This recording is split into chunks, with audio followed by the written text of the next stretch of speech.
सुनिए भाई, जो लेट आए हैं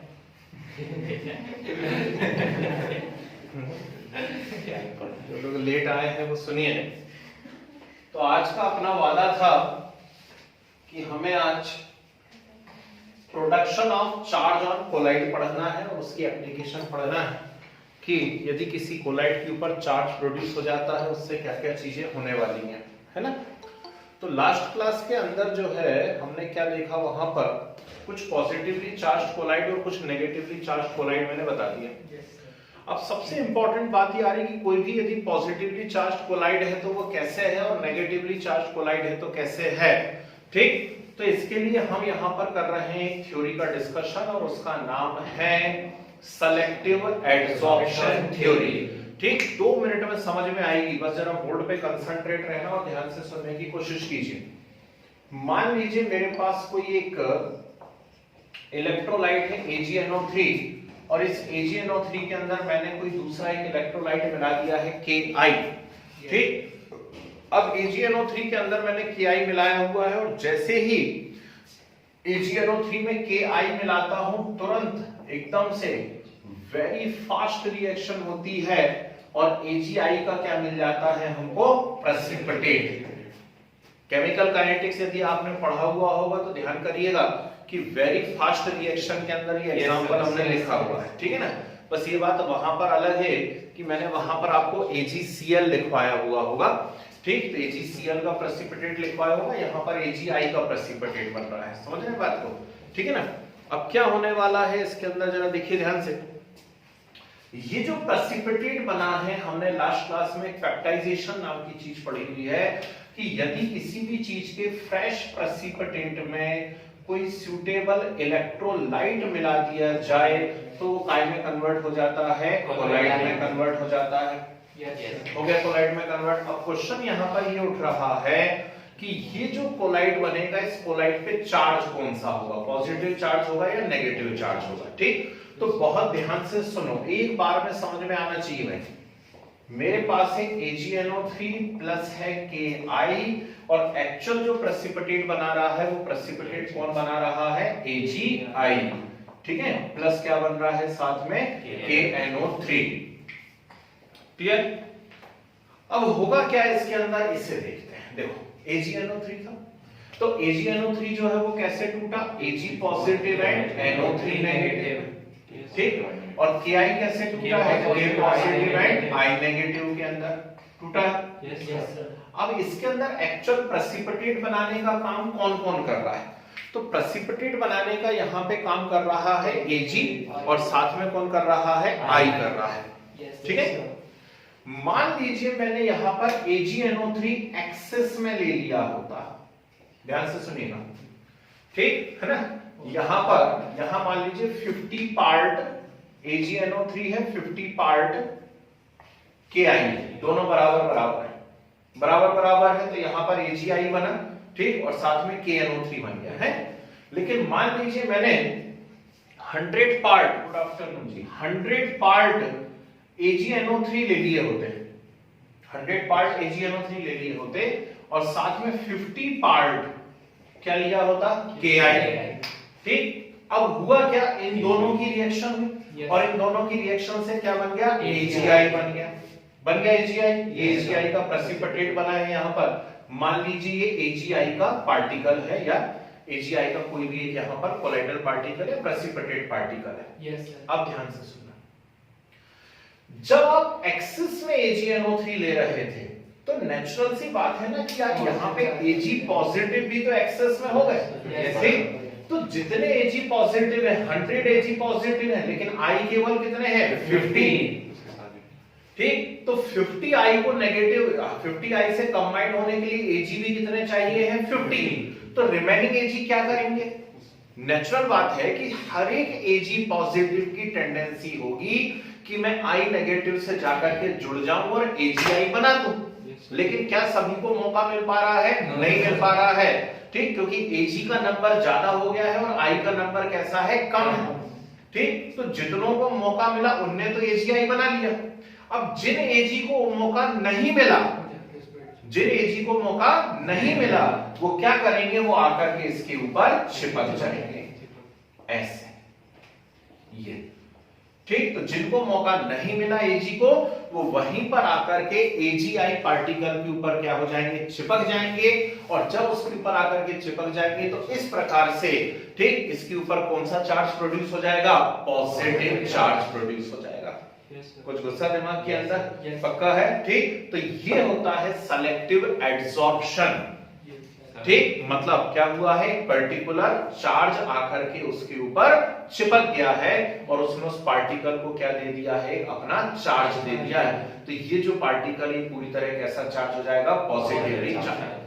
तो ये जो कोलाइड यहां बनेगा ये पॉजिटिवली चार्ज कोलाइड, ठीक। अब उल्टा कर दूं कंसेप्ट को, सर वो जो NO3 नेगेटिव भी तो एक्सेस में होगा, फिर वो क्या करेगा? बिल्कुल सही, बहुत ही प्यारा क्वेश्चन पूछा कि NO3 नेगेटिव क्या करेगा। नेचुरल सी बात है, ये इस थ्योरी का एक ड्रॉबैक है, क्योंकि ये थ्योरी ये नहीं बता पा रहा कि NO3 नेगेटिव क्या करेगा। इसलिए तुरंत इसके 2 मिनट बाद मैं आपको एक और थ्योरी बताऊंगा, नाम रहेगा इलेक्ट्रिकल डबल लेयर थ्योरी, ठीक है। तो इलेक्ट्रिकल डबल लेयर थ्योरी से आपको अपने सारे क्वेश्चंस का आंसर मिल जाने वाला है, चिंता नहीं करें, ठीक। तो फिलहाल हम यहाँ पर पॉइंट को चेंज कर देते हैं। वापस से मैंने AgNO3 लिया और उसमें Ki डाला, AgNO3 के अंदर मैंने Ki डाला तो फिर से यहाँ पर AgI बना, ठीक। और साथ में क्या बन गया, KNO3 बना, AgI प्लस क्या बन गया इसके अंदर, KNO3 बन गया। क्लियर है बात, ठीक है ना। अब एक्सेस में मैंने किसे ले लिया, Ki। अब मैंने एक्सेस में ले लिया Ki को। जब Ki को एक्सेस में ले लिया तो K पॉजिटिव भी एक्सेस में होगा और I नेगेटिव भी एक्सेस में होगा, हो गए। अब Ag पॉजिटिव आया कंबाइंड होने के लिए AgI से I से, और उसने क्या बना लिया, AgI बना लिया। अब 50 Ag थे और 100 I थे, 50 Ag थे और 100 I थे, तो Ag जो है 50 Ag सिर्फ 50 I को ही क्या कर पाएगा, न्यूट्रलाइज, बाकी आई तो बचे रह गए ना। तो बाकी आई की इच्छा होगी कि हम भी Ag से जुड़े, तो वो आकर के इसके ऊपर क्या होते चले जाएंगे, चिपकते चले जाएंगे, ठीक। तो अब इसके ऊपर कौन चिपक गया, I नेगेटिव, और I नेगेटिव जब इसके ऊपर चिपक गया तो अब इस कोलाइड पे कैसा चार्ज आ गया, नेगेटिव चार्ज आ गया। यस, आइए नहीं बस समझ में। तो theory of production of charge on colloid की यदि हम बात करते हैं तो कोलाइड पे चार्ज इन 2 मेथड से प्रोड्यूस हो सकते हैं, मतलब 2 प्रोसेस से। आपको देखना पड़ेगा एक्सेस में आप कौन सा इलेक्ट्रोलाइट ले रहे हैं। जो भी इलेक्ट्रोलाइट एक्सेस में है उसका जो आयन, जो भी इलेक्ट्रोलाइट एक्सेस में है उसका जो आयन कोलाइड फॉर्मेशन में प्रेसिपिटेट करता है, पार्टिसिपेट करता है, वही जाकर के कोलाइड के ऊपर भी क्या हो जाता है, चिपक जाता है और उस कोलाइड को चार्ज दे देता है। यस यस, क्लियर है बात, ठीक। अब जैसा कि भैया ने पूछा और बाकी लोगों के भी दिमाग में आया होगा, पूछ नहीं पाए वो बात अलग है, कि यदि यहाँ AgNO3 एक्सेस में था तो सिर्फ Ag पॉजिटिव थोड़ी ना एक्सेस में, NO3 भी तो एक्सेस में है ना। या यहाँ हम बात करेंगे Ki की तो सिर्फ K एक्सेस में थोड़ी ना है, I भी तो एक्सेस में है। तो I अकेला एक्सेस में नहीं, K भी एक्सेस में, तो ये क्या होता है ना। तो इसका आंसर मिलता है हमें नेक्स्ट थ्योरी से, और वो थ्योरी है इलेक्ट्रिकल डबल लेयर थ्योरी, ठीक। अब इलेक्ट्रिकल डबल लेयर थ्योरी क्या कहती है, चलिए इसके बारे में बात करते हैं। ध्यान से सुनिएगा, डायग्राम बना के बताने की कोशिश करता हूं। यहां देखो, अब AgI का एक प्रेसिपिटेट बना, ये रहा AgI का प्रेसिपिटेट। इसके ऊपर आकर के कौन चिपक गए हैं, Ag पॉजिटिव चिपक गए हैं, क्योंकि वो एक्सेस में थे। तो उन्होंने इस कोलाइड को कैसा चार्ज दे दिया है, पॉजिटिव चार्ज दे दिया है, ये चिपक गए इस कोलाइड के ऊपर। लेकिन सिर्फ Ag एक्सेस में नहीं थे। यदि मैं फर्स्ट एग्जांपल को देखता हूं तो मुझे साफ नजर आ रहा है कि यहां NO3 जो है वो भी तो कैसे हैं, एक्सेस में, ठीक। तो NO3 भी तो एक्सेस में रहे। दूसरी बात, वो NO3 गए किसके साथ, तो वो NO3 K के साथ गए हैं, K पॉजिटिव और NO3 नेगेटिव। तो यदि 50 K हैं तो NO3 तो 100 है, तो क्या पूरा NO3 न्यूट्रलाइज हो पाया, नहीं हो पाया, ठीक। तो वो जो NO3 है वो NO3 यहां पर रहेगा सॉल्यूशन में। कहां रहेगा NO3? सॉल्यूशन में रहेगा, ठीक। और साथ में बीच बीच में कौन रहेंगे? K पॉजिटिव भी रहेंगे, ठीक है। कौन रहेंगे? K पॉजिटिव भी है बीच बीच में, ऐसे। तो यदि अब आप ध्यान से देखें तो आपको नजर आ रहा होगा कि वो जो पार्टिकल है उस पार्टिकल के ऊपर दो लेयर बन गई हैं। एक लेयर उस पार्टिकल के ऊपर चिपकी हुई है, इस लेयर को कहा जाता है फिक्स्ड लेयर या फर्स्ट लेयर, ठीक। वो लेयर उस पार्टिकल के ऊपर चिपकी हुई है, इसे हम फिक्स्ड लेयर या फर्स्ट लेयर कहते हैं। And the charge on colloid is due to this fixed layer. समझ गए बात को? तो कोलाइड के ऊपर जो चार्ज है वो किसके कारण है? इस फिक्स्ड लेयर के कारण है। इतनी बात समझ में? सेकेंड लेयर जो होती है, ये दूर जो आपको एक और नजर आ रही है, it is known as diffused और मोबाइल लेयर। क्या बोलते हैं इसको? डिफ्यूज्ड और मोबाइल लेयर बोलते हैं। जो फर्स्ट लेयर है, फिक्स्ड लेयर, उसमें सिर्फ एक ही प्रकार के पार्टिकल्स या आयंस होते हैं। देखो, फर्स्ट लेयर में सिर्फ एक ही प्रकार के आयंस हैं, जबकि सेकंड लेयर के अंदर दोनों टाइप के आयंस होते हैं, होते हैं। और फर्स्ट और सेकंड लेयर के बीच में जो चार्ज होता है वो एग्जैक्टली इक्वल और अपोजिट होता है।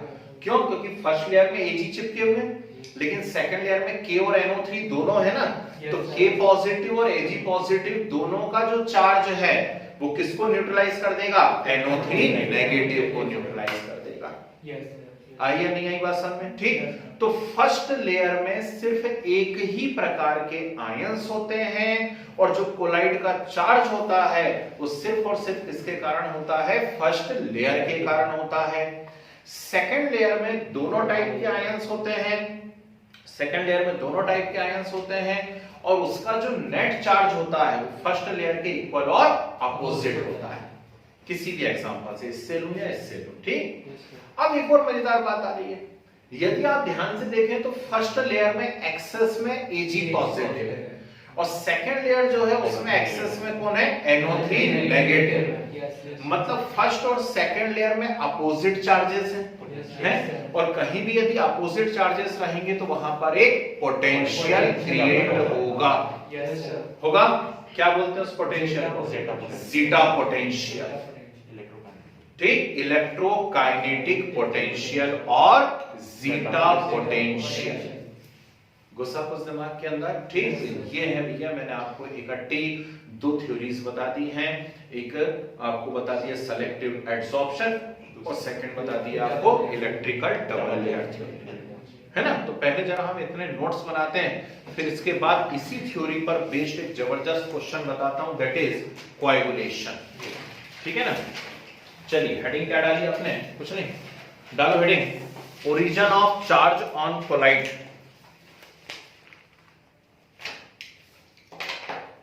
हेडिंग डालिए origin of charge on collide.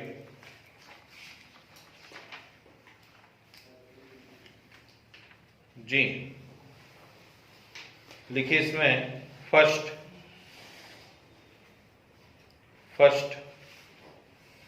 Point ऐसे ही लिख लीजिए, sometimes charge on collide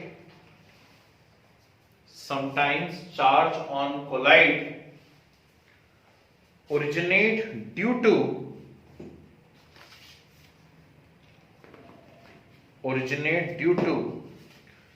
frictional electrification,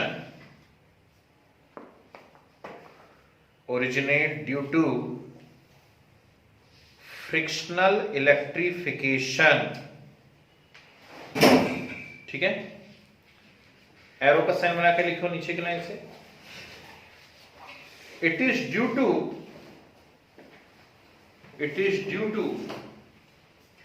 rubbing off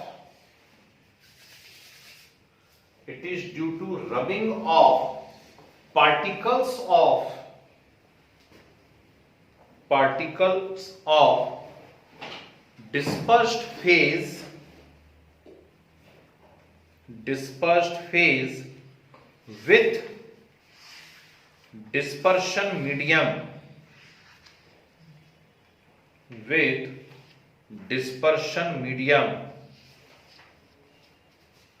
ठीक है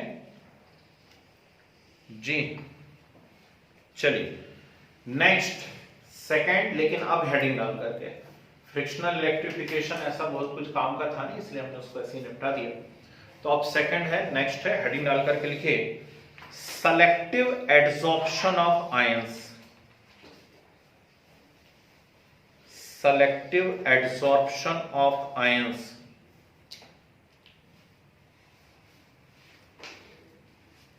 लिखिए theory also known as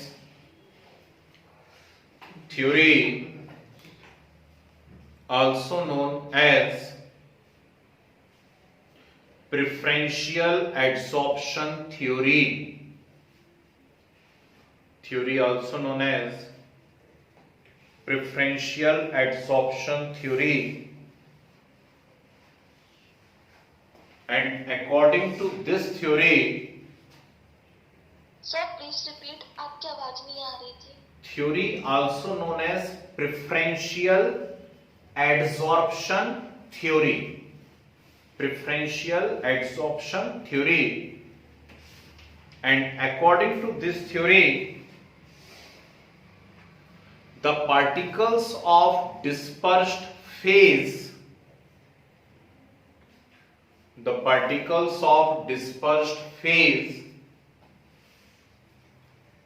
adsorb only those ions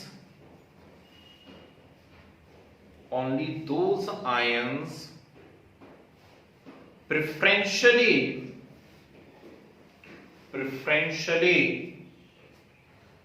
which are common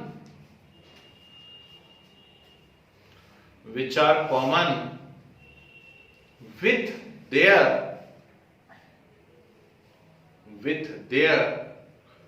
own lattice.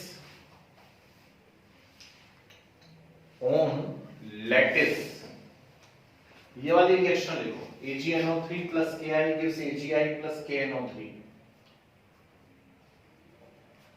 मतलब फर्स्ट पॉइंट नोट कर लेना, ए और बी नोट नहीं करना है, फर्स्ट पॉइंट नोट कीजिए। ये भी लिख लो, प्रेसिपिटेट प्लस इलेक्ट्रोलाइट गिव्स कोलाइट, जिससे इन फ्यूचर कभी कंफ्यूजन ही ना हो कि गड़बड़ क्या हुई है।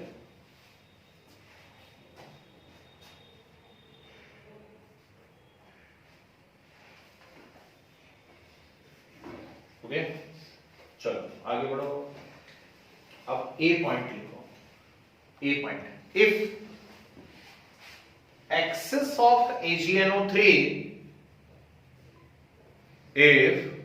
excess of AgNO3 reacts with Ki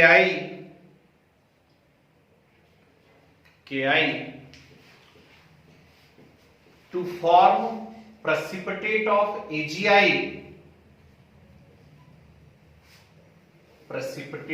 AgI, then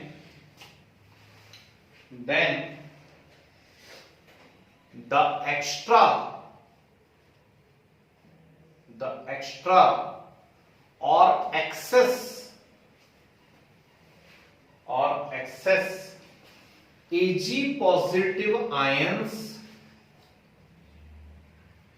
Ag positive ions present in solution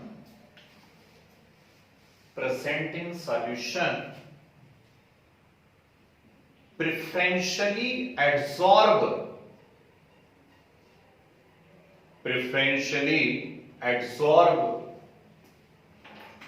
on AgI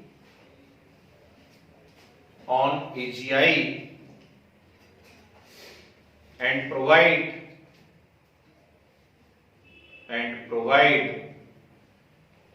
positive charge to the sol,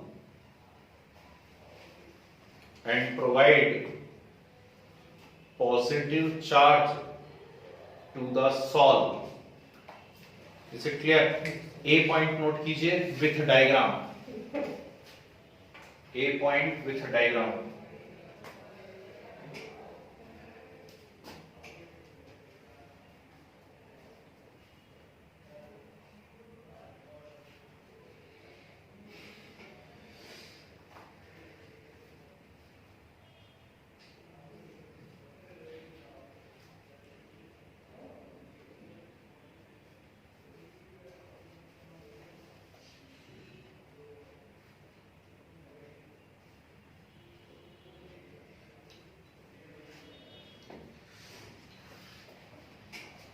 हो गया?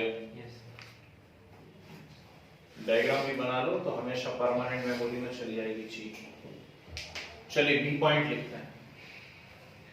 if in above reaction excess of Ki is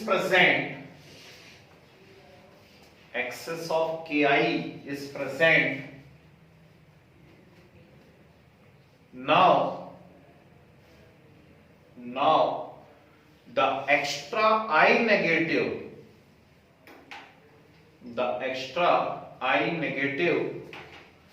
preferentially absorb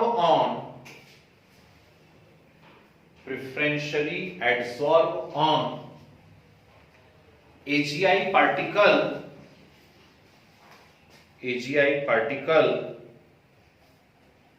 and provide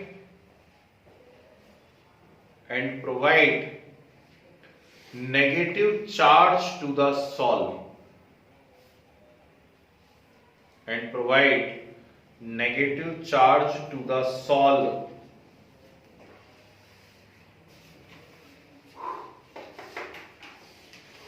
note कीजिए जल्दी से।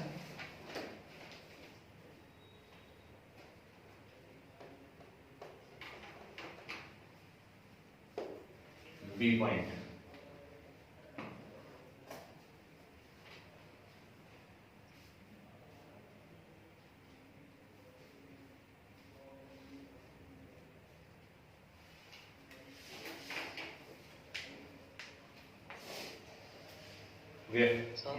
जी भाई सब बोलिए।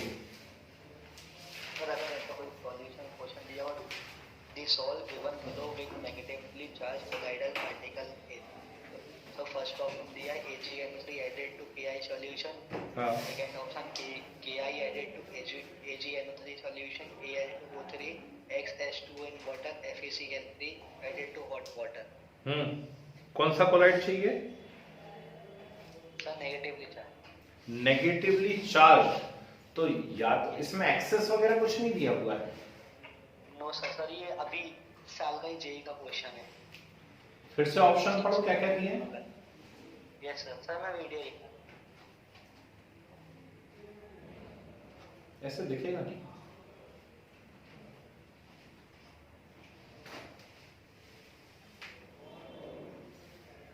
दिख नहीं रहा यार।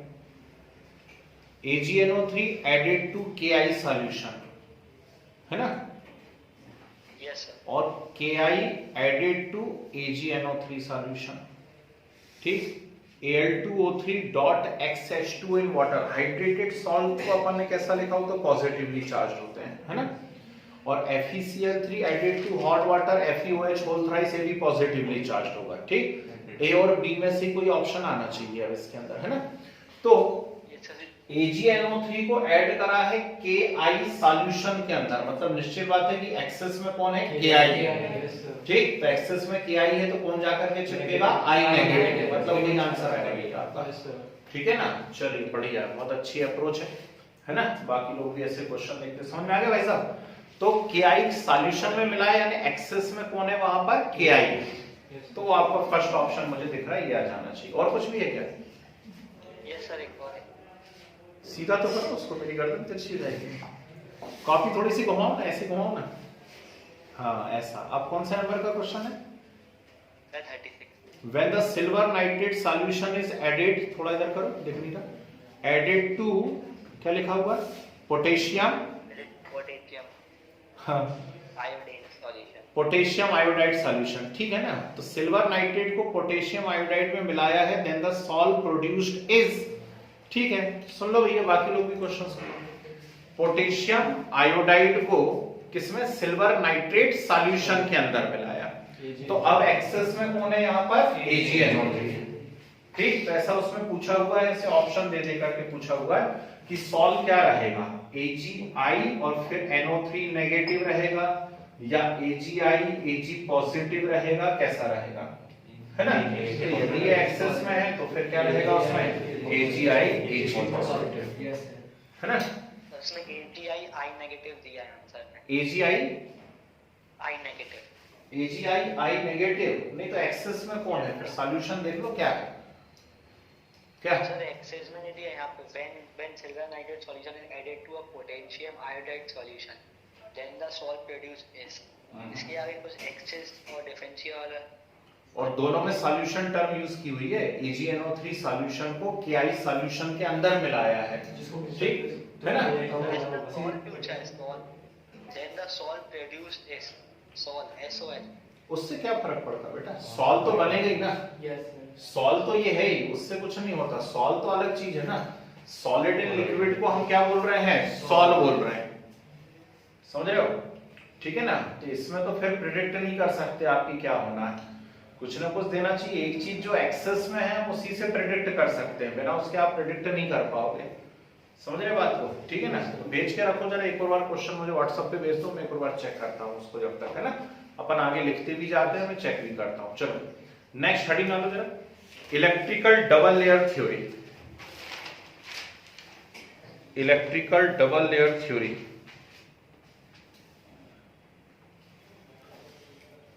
लिखिए, according to this theory,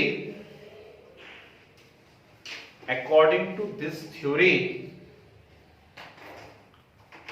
a double layer of ions, a double layer of ions appear at the surface of solid, a double layer of ions appear at the surface of solid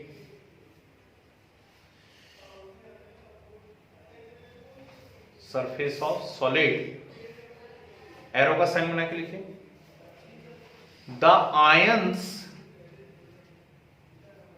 ions preferentially absorb, the ions preferentially absorb on the particle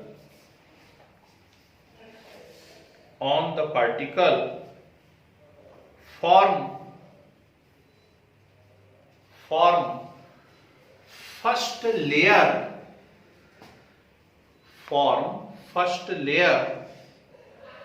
also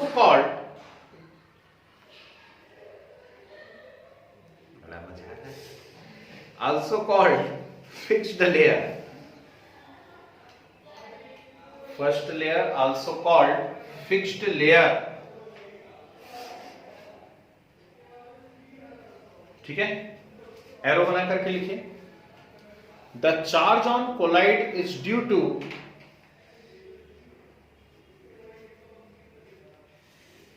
बिल्कुल सही बात है, ठीक। हाँ क्या बोला मैंने, the charge on colloid is due to fixed layer. अभी क्वेश्चन आ गया पढ़ाते पढ़ाते, बाकी लोगों को ही बता देते हैं। क्वेश्चन आया है कि water alone is not very effective to remove dirt from clothes, why, ठीक है ना। तो आ रहा है बेटा, रुक जाओ जरा थोड़ा सा, इमल्शन अपन पढ़ेंगे, मिसेल है ना, क्लींजिंग एक्शन ऑफ सोप, तब बात समझ में आ जाएगी, है ना, ठीक। तो यदि भूल गए हो तो फिर मैं अभी बता दूंगा, थोड़ा इंतजार करो, वहां तक पहुंचने दो, है ना, ठीक है। चलिए आंसर देना जरूरी है, फिर एरो बना करके लिखिए। वाला पार्ट पढ़ा दिए, केमिस्ट्री इन एक्शन या एवरीडे लाइफ तो हम बहुत पहले पढ़ा चुके ना, पूरी यूनिट ही पढ़ा चुके है ना, लाइफोफोबिक, सब पढ़ा दिए बेटा, लायोफिलिक, लायोफोबिक, हेड जो होता है वो कैसा होता है, लायोफोबिक, टेल जो होती है वो लायोफिलिक, ठीक है ना, ये हम पढ़ चुके हैं, वहां पे नहीं पढ़ा मैं रिपीट करवा दूंगा, चलो टेंशन मत लो, अभी जो चीज चल रही पहले उसे तो चलने दें। एरो का साइन बना के लिखिए जल्दी से। The second layer consist diffuse mobile layer of ions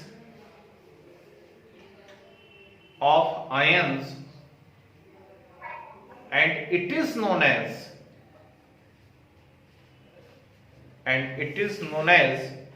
diffuse layer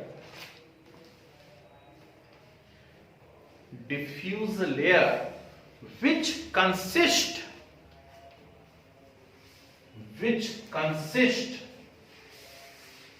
both types of ions,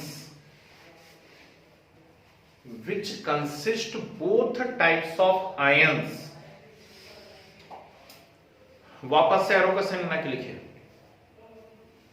the net charge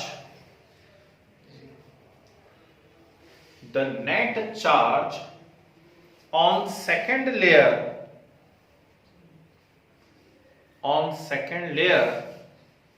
is exactly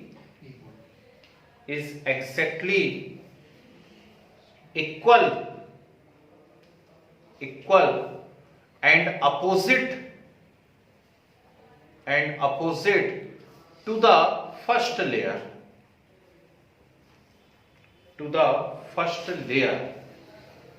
ठीक है। फिर arrow, the existence of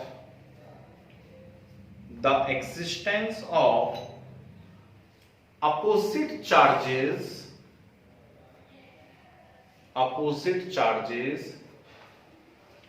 on first and second layer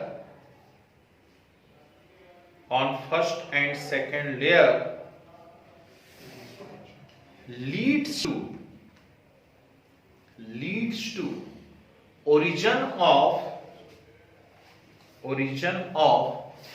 a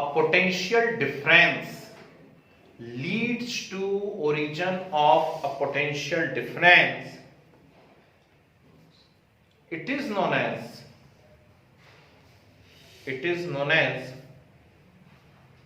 electrokinetic potential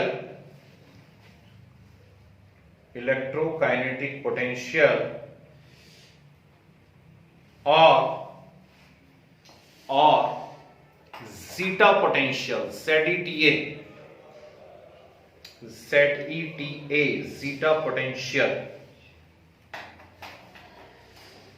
ठीक है जी। एक और बात लिख लीजिए एरो का साइन बना करके। The double layer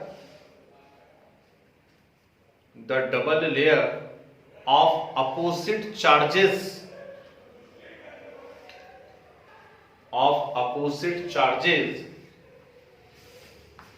are also called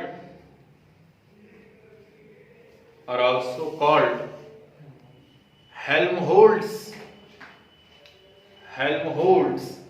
electrical double layer. नाम सुना है हेल्महोल्ट्ज का? 11th class Gibbs Helmholtz equation, वही है uncle, Helmholtz electrical double layer जी। तो मुझे लगता है इस रिएक्शन को वापस से लिखिए, ये वाला डायग्राम बनाइए पहले और फिर उसके बाद ये राइट साइड वाला डायग्राम बनाइए, तो पता पड़ेगा कि कैसे इलेक्ट्रिकल डबल लेयर बनी है। चलिए नोट कीजिए, खत्म कीजिए इसको।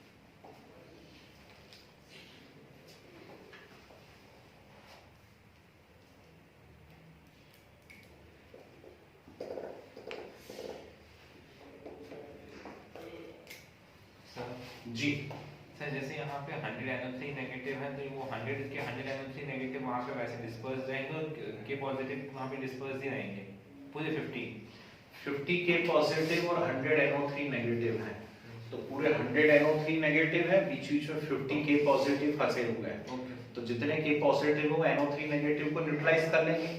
अब रिमेनिंग जो NO3 है वो इस Ag पॉजिटिव के साथ एक पोटेंशियल डिफरेंस क्रिएट करेंगे, उसको हम बोलेंगे जीटा पोटेंशियल। ठीक है, चलो भाई बढ़े हम आगे। नेक्स्ट साइड वैल्यू और लगा लीजिए जरा पहली फुर्सत में most important, that is coagulation.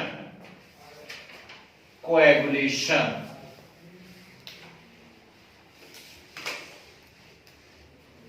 जी सुनिए,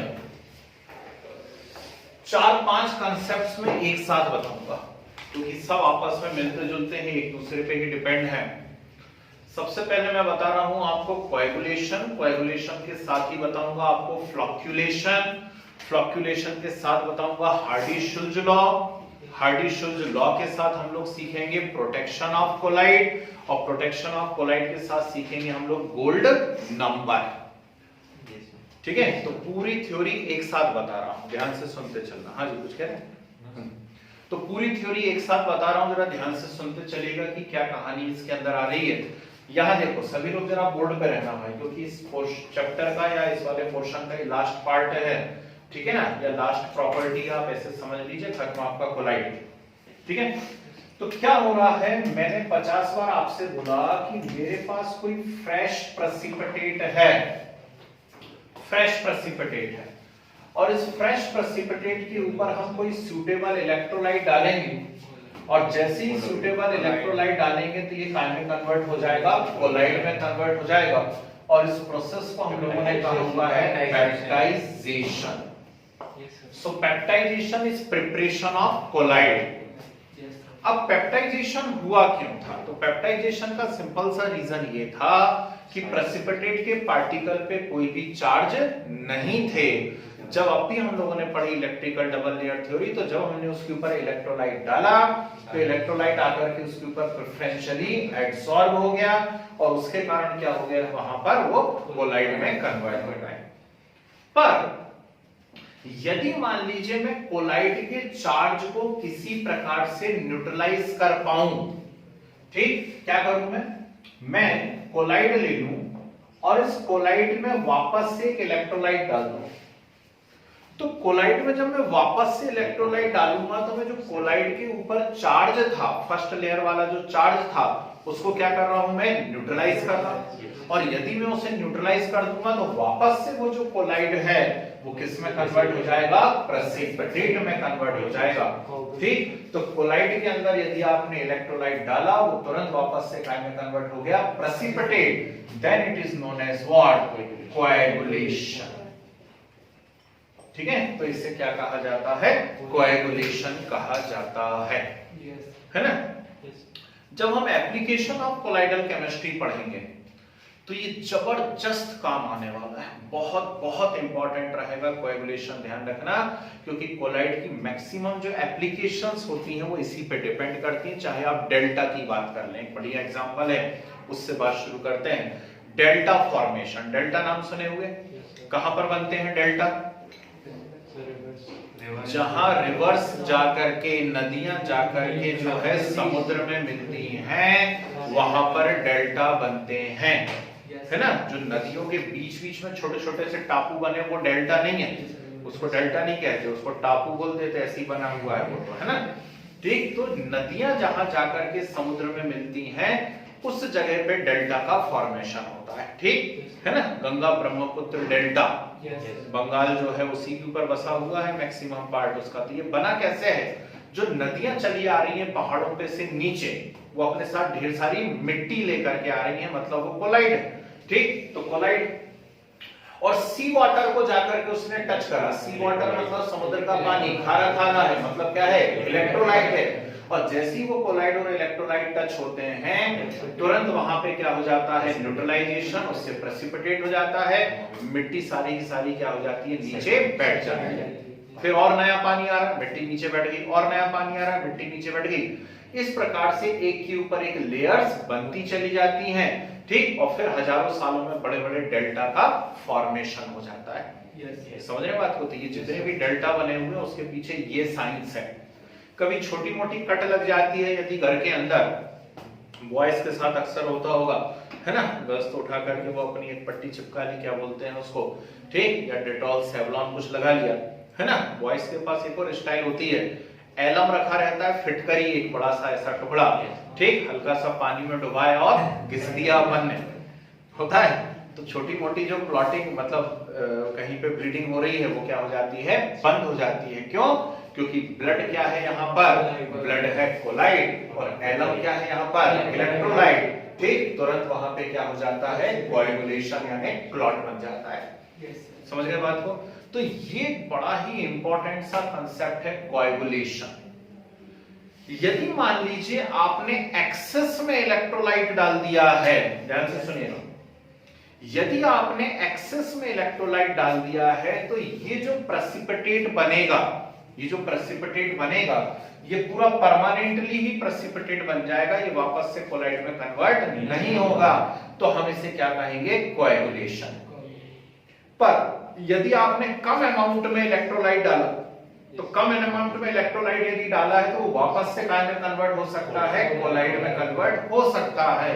मतलब प्रोसेस रिवर्सेबल हो सकती है, और यदि प्रोसेस रिवर्सेबल हो सकती है तो उसे कहेंगे फ्लॉक्यूलेशन। ठीक है, दोनों एक ही बात, फ्लॉक्यूलेशन भी वही है और कोएगुलेशन भी वही है, लेकिन फ्लॉक्यूलेशन रिवर्स हो सकता है, कोएगुलेशन रिवर्स नहीं होता है। आगे इतनी बात समझ में, ठीक है ना। अब यदि आप ध्यान दें टर्म के ऊपर, तो ये चाहे फ्लॉक्यूलेशन हो रहा हो या कोएगुलेशन हो रहा हो, दोनों के पीछे जो रिस्पॉन्सिबल फैक्टर है वो रिस्पॉन्सिबल फैक्टर इलेक्ट्रोलाइट है। ठीक है, रिस्पॉन्सिबल फैक्टर कौन है यहाँ पर, इलेक्ट्रोलाइट। तो ये इलेक्ट्रोलाइट कर क्या रहे हैं, हमने इसलिए इतने सारे डायग्राम अभी बनाए हुए थे जिससे हमारा कंसेप्ट क्लियर रहे कि इलेक्ट्रोलाइट कर क्या रहे हैं। ये इलेक्ट्रोलाइट एक्चुअली कोलाइड के चार्ज को न्यूट्रलाइज कर रहे हैं, कर रहे हैं कोलाइड के चार्ज को न्यूट्रलाइज, इसीलिए तो वो किस में कन्वर्ट हो रहा है, प्रेसिपिटेट में। और जितनी तेजी से उसके चार्ज को न्यूट्रलाइज करेंगे उतनी ही तेजी से वो किस में कन्वर्ट होगा, प्रेसिपिटेट में कन्वर्ट होगा। आई या नहीं आई बात समझ में? ठीक, तो दो अंकल आए, इनका नाम था हार्डी एंड शुल्ज। ठीक, हार्डी और शुल्ज अंकल ने क्या कहा, हार्डी और शुल्ज अंकल ने कहा द कोएगुलेटिंग पावर और the flocculating power of electrolyte depends on its charge. फिर से बोल करके बता दे रहा हूं, द कोएगुलेटिंग और the flocculating power of electrolyte depends on its charge. More the charge on ions, more will be coagulating power. ठीक, तो आयन के ऊपर जितना ज्यादा चार्ज रहेगा उनका कोएगुलेटिंग पावर उतना ही ज्यादा होगा। कितनी सिंपल सी बात है। तो ये बहुत पूछा जाने वाला क्वेश्चन है। आपको ऐसे आयंस दे दिए हैं, Na पॉजिटिव, Mg+2, Al+3, और आपसे बोला बताइए इसमें मैक्सिमम कोएगुलेटिंग पावर किसका होगा। ठीक, तो स्टेटमेंट आपने सुनी लिया है, आप तुरंत बता दोगे Al+3 का मैक्सिमम होगा। उल्टा कर देता हूं क्वेश्चन, मान लो मैंने दे दिया Cl negative, SO4-2, PO4-3, FeCN6 to the power -4, ये अलग अलग आयंस मैंने दे दिए। अब बताइए मैक्सिमम कोएगुलेटिंग पावर किसका होगा, जल्दी। उसी का होगा भाई, ठीक है ना। More the charge on ion more will be coagulating power. कई बार ऐसी मन में इच्छा होती कि मैं जीवन में कुछ हटके करूंगा, तो हटके करूंगा के चक्कर में हम मैथ्स लगा देते हैं कि -1 बड़ा है और -4 छोटा है ना। मैथ्स मत लगा देना यहाँ पे, ठीक है ना, मैथ्स मत लगा देना यहाँ पे, सरक जाओ दिखने का तो थोड़ा सा।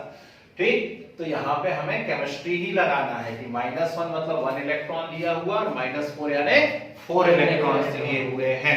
ठीक, तो ज्यादा चार्ज कौन सा है, -4। और मैं आपको कोलाइड के लिखवा चुका हूं टाइप, पॉजिटिवली चार्ज कोलाइड और नेगेटिवली चार्ज कोलाइड, ठीक है ना। तो जैसे आपसे बोले कि फेरिक हाइड्रोक्साइड को न्यूट्रलाइज करना है, बताइए सबसे अच्छा कौन रहेगा, है ना। तो ढूंढिए हाइड्रोक्साइड कैसे कोलाइड होते हैं। मुझे जहां तक ध्यान आ रहा है शायद पॉजिटिवली चार्ज कोलाइड होते हैं, और हाइड्रोक्साइड यदि पॉजिटिवली चार्ज कोलाइड होते हैं तो उनको न्यूट्रलाइज करना है तो हमें क्या चाहिए, negatively charge colloid. Hydrated salt है, ऑक्साइड है, तो हाइड्रेटेड ऑक्साइड भी पॉजिटिवली चार्ज कोलाइड होते हैं तो उनको न्यूट्रलाइज करना है तो हमें कैसा चाहिए है, नेगेटिवली चार्ज कोलाइड। उल्टा पूछ ले, मेटल सॉल है या स्टार्च का सॉल है या प्रोटीन का सॉल है, अब ये सब क्या होते हैं, ये सब नेगेटिवली चार्ज कोलाइड होते हैं, और नेगेटिव को यदि न्यूट्रलाइज करना है तो क्या चाहिए, पॉजिटिव। ऐसे मिलेंगे क्वेश्चन आपको, ठीक है ना, कि कौन सूटेबल रहेगा, तो ये ध्यान रखना है आपने। आई यहां तक बात समझ में, कोई दिक्कत तो नहीं इसके अंदर, ठीक है ना। अब क्या हुआ, ध्यान से सुनिए, फिर से अपनी उसी थ्योरी पे पहुंचिए कि यार कोएगुलेशन हुआ क्यों है। तो कोएगुलेशन हुआ है due to neutralization of particles, ठीक है ना। जो इलेक्ट्रोलाइट के आयंस थे उन्होंने आकर के कोलाइड के जो आयंस थे उनका क्या कर दिया, न्यूट्रलाइजेशन, और इसीलिए क्या हो गया, वहां पर कोएगुलेशन हो गया, ठीक। किसी बैच में मैं 2-4-5 दिन पर कहीं पहले की बात बता रहा था, मॉर्निंग में भी एक बैच रहता है, बहुत ही बढ़िया सा बैच है वो। तो उनको एक कहानी में सुना रहा था कि एक दिन निकला कोचिंग से, अब पेट्रोल महंगा हो गया तो आजकल मैं डुगडुगी से आता हूँ, है ना, छोटी सी एक्टिवा है मेरे पास, तो उससे आता हूँ। आजकल पेट्रोल बड़ा महंगा है, कुछ दिनों बाद पैदल आऊंगा। तो जब लौट रहे थे तो अचानक बहुत तेज बारिश चालू हो गई, बारिश चालू होगी तो भीग गए जोरदार तरीके से। ठंड का समय चल रहा है, कब आते, जब घर के पास पहुंचने वाले थे तो अचानक याद आया डिक्की में तो रेनकोट रखा हुआ है ना। तो फिर खोली डिक्की, रेनकोट निकाला, पहन लिया। अब भीग तो चुके थे लेकिन ठीक है, नया पानी जो आ रहा था अब वो मेरी सरफेस तक नहीं पहुंच पा रहा, ठीक। तो उस रेनकोट ने क्या किया, रेनकोट ने मेरा प्रोटेक्शन कर लिया। रेनकोट है, उसने मेरा प्रोटेक्शन कर लिया, और वो जो वाटर ड्रॉपलेट्स थी अब वो डायरेक्ट मेरे ऊपर नहीं पहुंच रही हैं, ठीक। उसने मुझे बारिश से बचा लिया। समझ रहे बात को, ठीक। अब ये कहानी यहां सुनाने की क्या जरूरत थी। एक्चुअली होता क्या है, जरा यहां पे आना वापस। 15 मिनट हो गए आपको बोलते हुए कि आप कह रहे हो कोलाइड के अंदर इलेक्ट्रोलाइट मिला और वो प्रेसिपिटेट में कन्वर्ट हो जाता है, ठीक। किस कोलाइड के अंदर इलेक्ट्रोलाइट मिलाऊं, लायोफोबिक में या लायोफिलिक में, जल्दी। लायोफोबिक में। लायोफिलिक तो बेटा स्टेबल होते हैं, उनके ऊपर इलेक्ट्रोलाइट डालने से कोई भी इफेक्ट नहीं पड़ता है। तो एक्चुअली ये जो प्रेसिपिटेशन हो रहा है ये किसका हो रहा है, फोबिक का हो रहा है ना। पेज पलटा के देखो, जब हमने डिफरेंस लिखे थे फिलिक और फोबिक के बीच में, उस समय भी ये बात मैं बता चुका हूं, स्टेबल और अनस्टेबल, ठीक। तो एक्चुअली ये जो कोएगुलेशन हो रहा है ये किसका हो रहा है, फोबिक का। फोबिक सॉल्ट के अंदर यदि मैं इलेक्ट्रोलाइट मिलाता हूं तो वो फोबिक सॉल्ट तुरंत प्रेसिपिटेट में कन्वर्ट हो जाता है, मतलब उसका क्या हो जाता है, कोएगुलेशन हो जाता है, ठीक है। लेकिन यहां पर एक साइंटिस्ट आए, नाम था उनका जिगमोंडी। अब जिगमोंडी अंकल ने क्या देखा, जिगमोंडी अंकल ने देखा कि आप फोबिक सॉल्ट ले लीजिए और इस फोबिक सॉल्ट के अंदर मिलाइए थोड़ा सा फिलिक सॉल्ट। फोबिक सॉल्ट में क्या मिलाइए, थोड़ा सा फिलिक सॉल्ट मिलाए, और अब ऊपर से डालिए इलेक्ट्रोलाइट।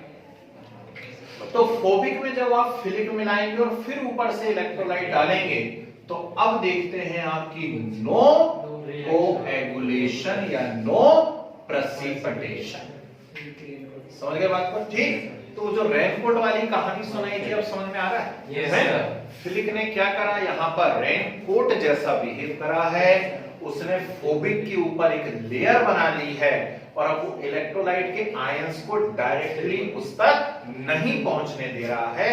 और जब इलेक्ट्रोलाइट के आयंस डायरेक्टली उस तक नहीं पहुंच पाएंगे तो न्यूट्रलाइजेशन नहीं होगा, और जब न्यूट्रलाइजेशन नहीं होगा तो क्या हो जाएगा, कोएगुलेशन भी नहीं होगा।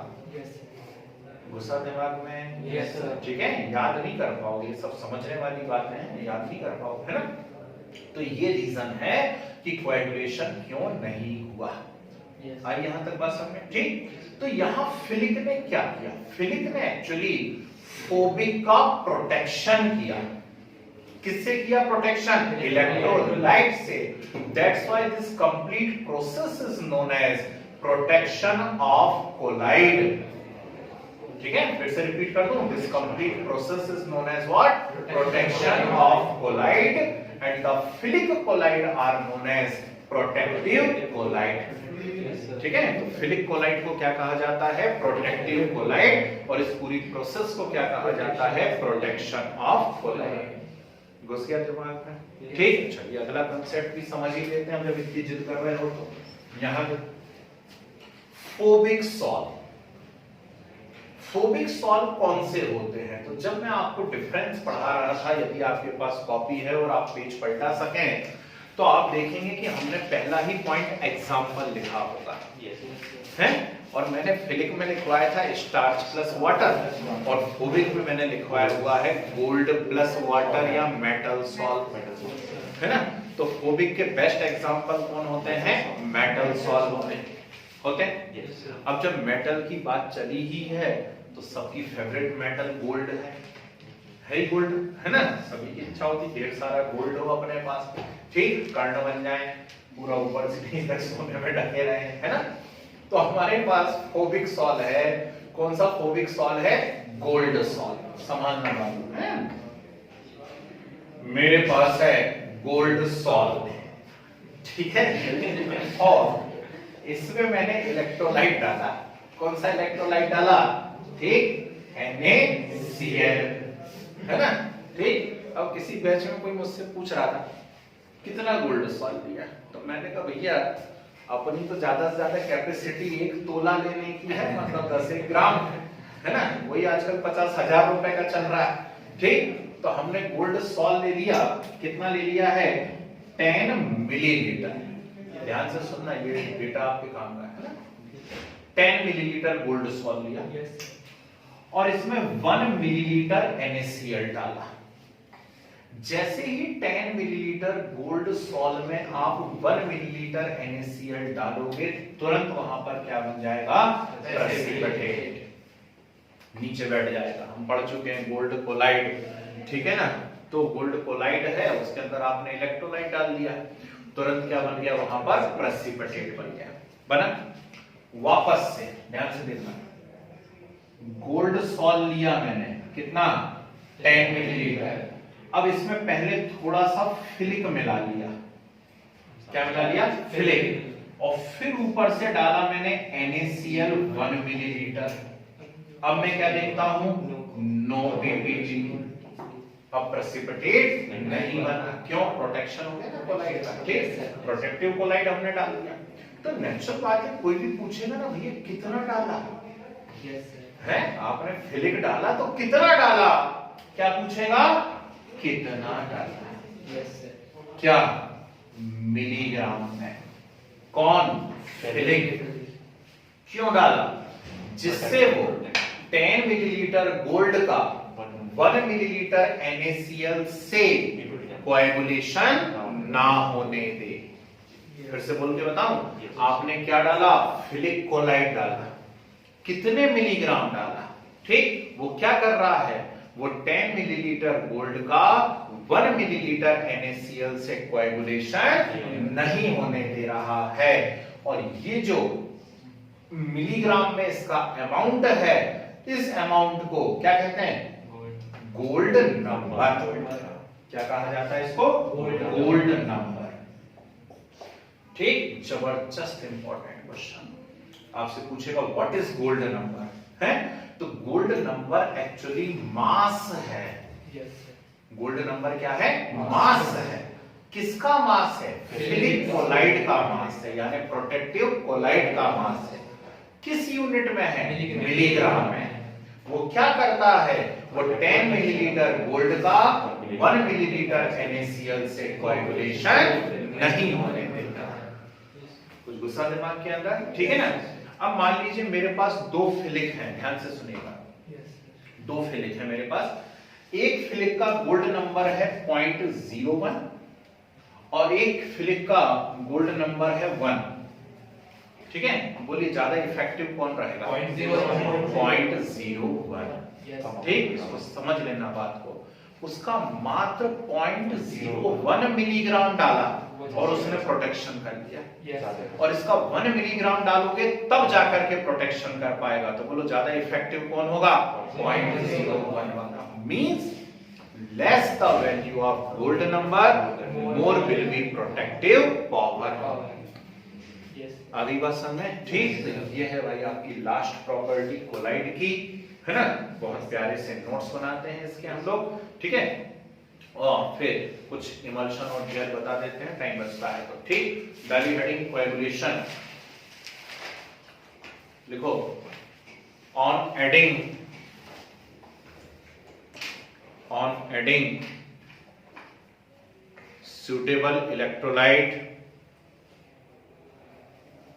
suitable electrolyte to fresh precipitate,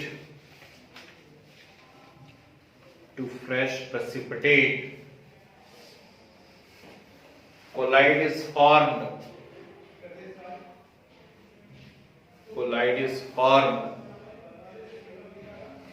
and the process known as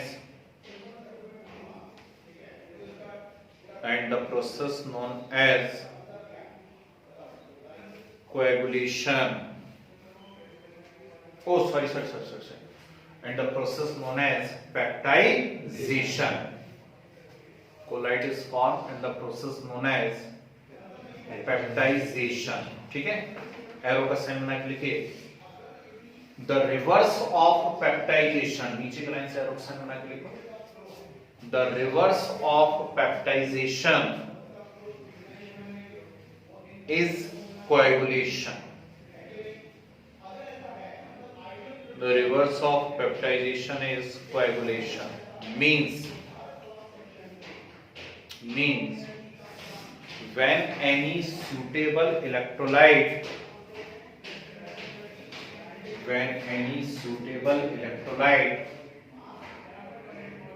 added to colloid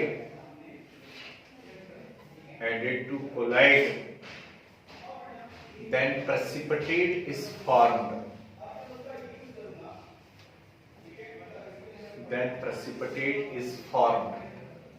ठीक है, एक छोटी सी साइड बना लो। कॉज लिखे। The reason of coagulation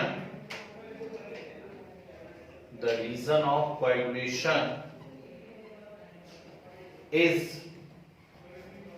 neutralization of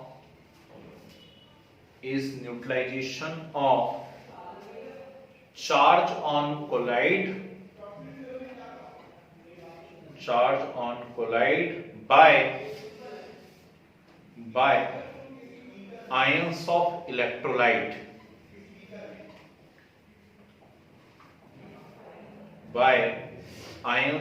electrolyte. ये दो बातें लिखो ऊपर की दो बातें लिखिए।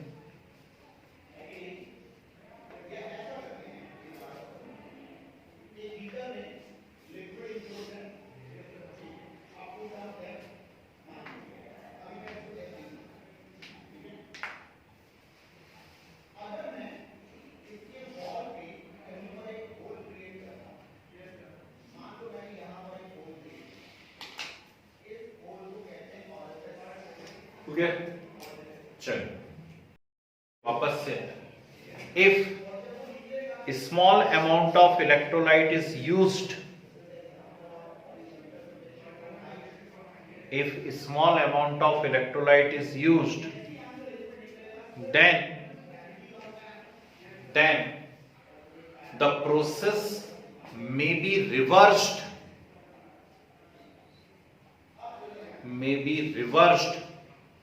on shaking. Means precipitate can convert back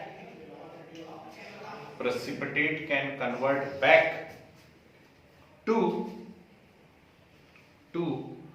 collide, and it is known as flocculation. FLOCCULATION, flocculation. ठीक है, एरो बना के लिखिए. but when process is permanent या irreversible,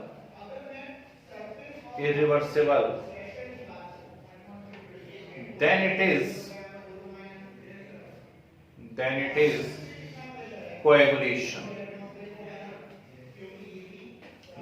is coagulation. ओके, ठीक है. एरो का साइन लगा लीजिए. Arrow.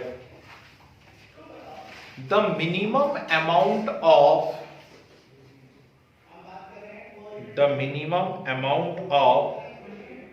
electrolyte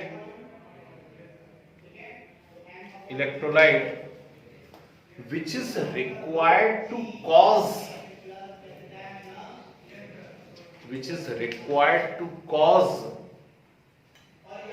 the coagulation or flocculation,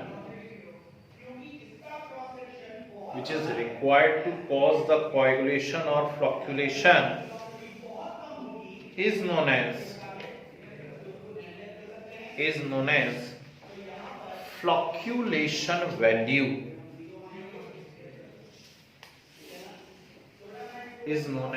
flocculation value. Clear. और करके लिखिए, और इंपॉर्टेंट लगा के हैं. The minimum amount of electrolyte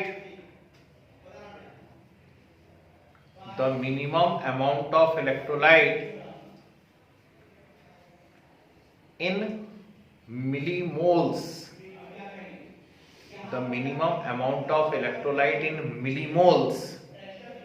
millimole को अंडरलाइन कर लेना है.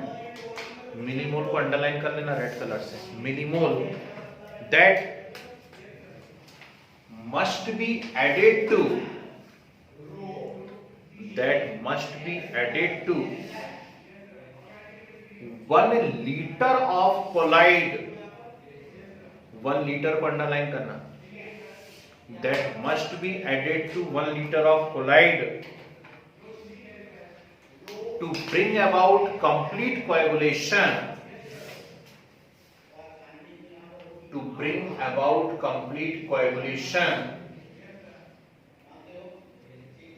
Is known as coagulation or flocculation.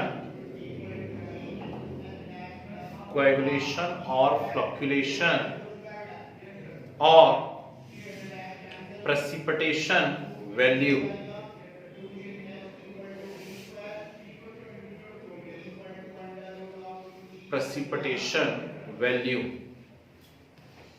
ठीक, बढ़िया है. इस पे क्वेश्चन बनेगा, न्यूमेरिकल बन सकता है, ध्यान रखिएगा. ठीक, तो कितने मिलीमोल आपको इलेक्ट्रोलाइट डालना है जिससे वो 1 लीटर कोलाइट का क्या कर दे, कोएगुलेशन. उससे उस इलेक्ट्रोलाइट की क्या कहा जाता है, कोएगुलेशन वैल्यू कहा जाता है. Is it clear. एरो बना के लिखिए. The coagulating power of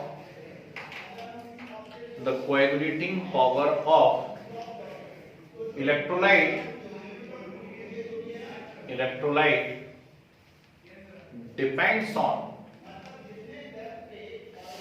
depends on charge on its ions, charge on its ions. ठीक है, तो हेडिंग आ जाएगा साइड में Hardy Schulze law. Hardy Schulze law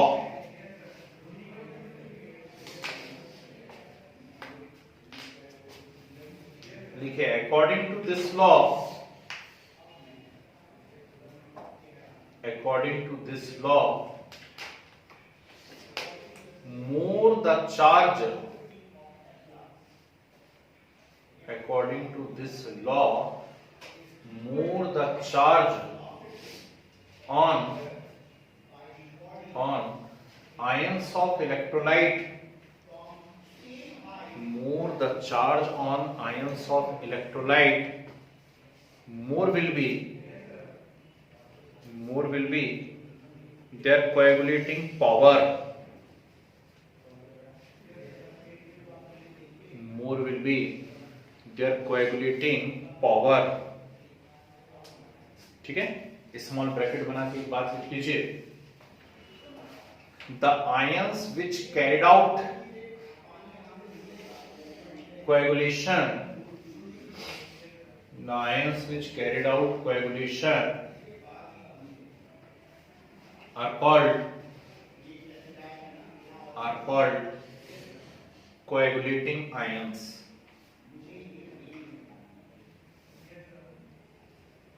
are called coagulating ions।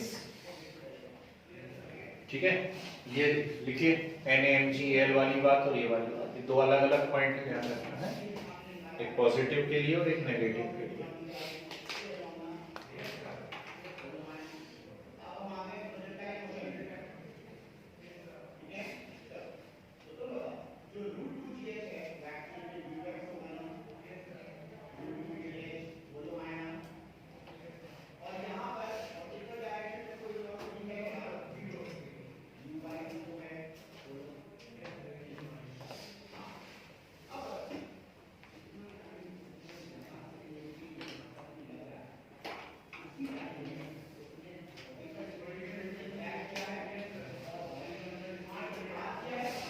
Okay, चलिए साइड हेडिंग बना लीजिएगा, protection of collide.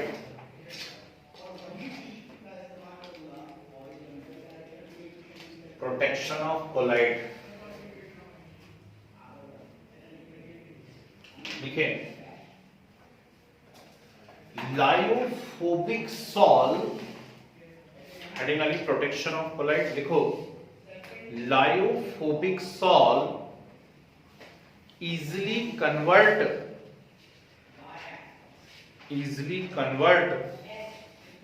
into precipitate by adding electrolyte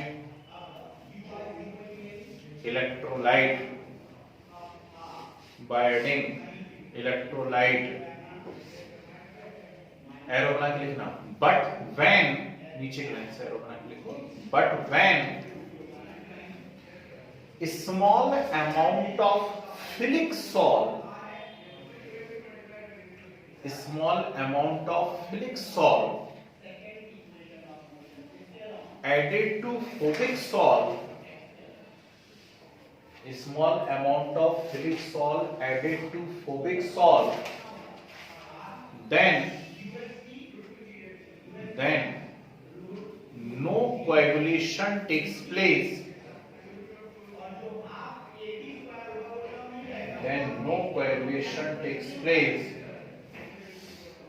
on adding electrolyte,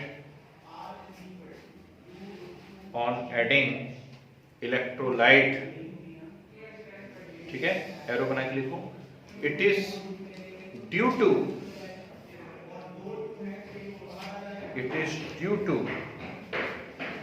formation of a layer of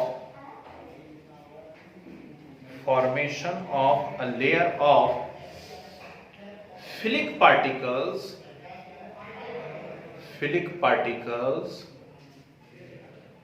over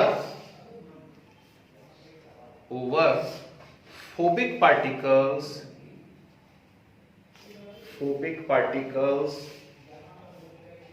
which stop contact with ions of electrolyte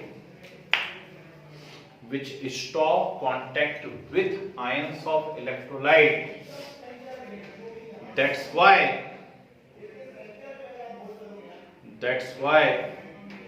neutralization and coagulation not takes place. That's why neutralization and coagulation not takes place. It is known as protection of colloid. It is known as protection of colloid and philic colloid known as protective colloid. And philic colloid known as protective colloid. ये 4th number का point लिखो जरा board पे से।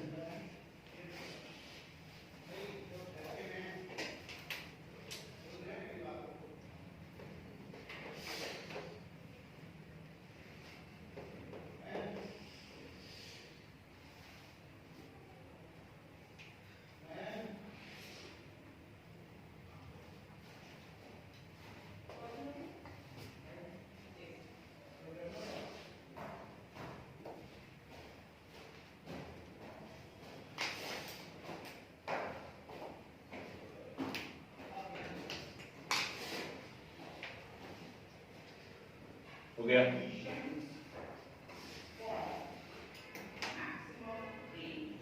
जी direct siding लगाई। Most important gold number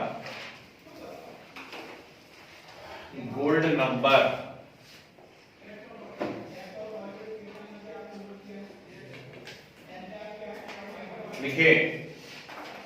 two explain protective power of philic colloid,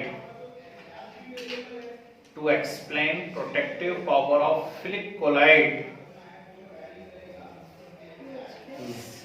protective power of philic colloid, Zsigmondy लिखा है सामने, ZSIGMONDY,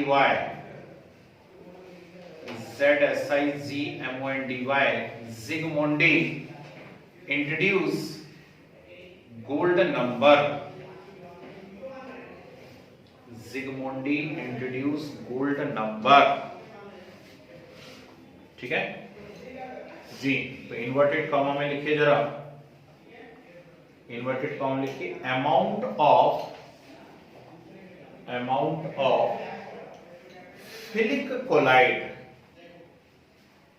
philic colloid or protective colloid in milligram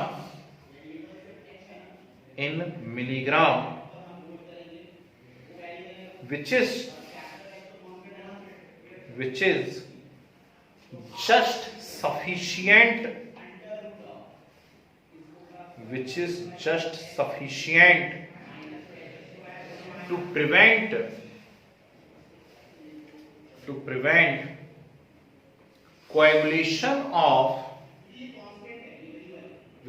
just sufficient to prevent coagulation of standard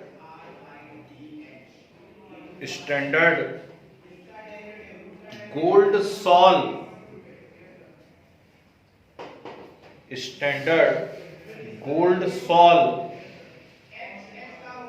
small bracket में लिखिए red colour, bracket close, by by adding 1 milliliter 1 milliliter bracket में लिखे 10% bracket close NaCl is known as gold number, is known as gold number। एक बार पढ़ के देख लो, बात समझ में आ रही नहीं आ रही है। Amount of phthalic chloride in milligram which is just sufficient to prevent coagulation of 10 milliliter gold sol by 1 milliliter NaCl। ये सीधी सीधी डेफिनेशन बोलती है ना।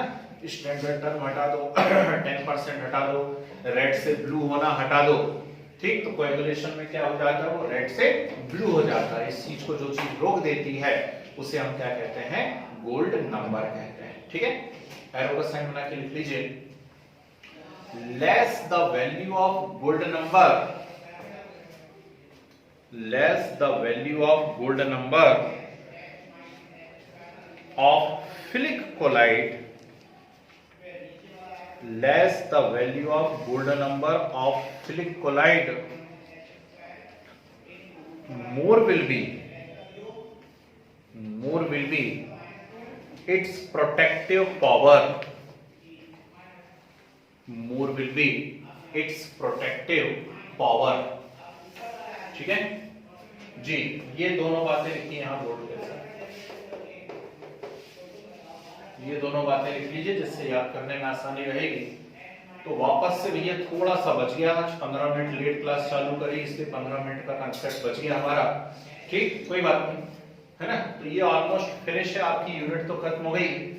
नेक्स्ट क्लास में कुछ 2-3 न्यूमेरिकल्स करवाते हैं इसके ऊपर, साथ में इमल्शन जेल बता देते हैं, है ना, और एप्लीकेशन ऑफ कोलाइड बताते हैं। और साथ ही नेक्स्ट क्लास में हम स्टार्ट कर रहे हैं D block, transition metals, next class से चालू कर रहे हैं, ठीक। उस हिसाब से जो भी आपकी कॉपी वॉपी हो लेके आइएगा, या इसी में कंटिन्यू करें, क्योंकि फिजिकल यहाँ खत्म तो हो ही चुका है, ठीक है भाई, है ना। चलो तो इसे नोट कर लीजिए।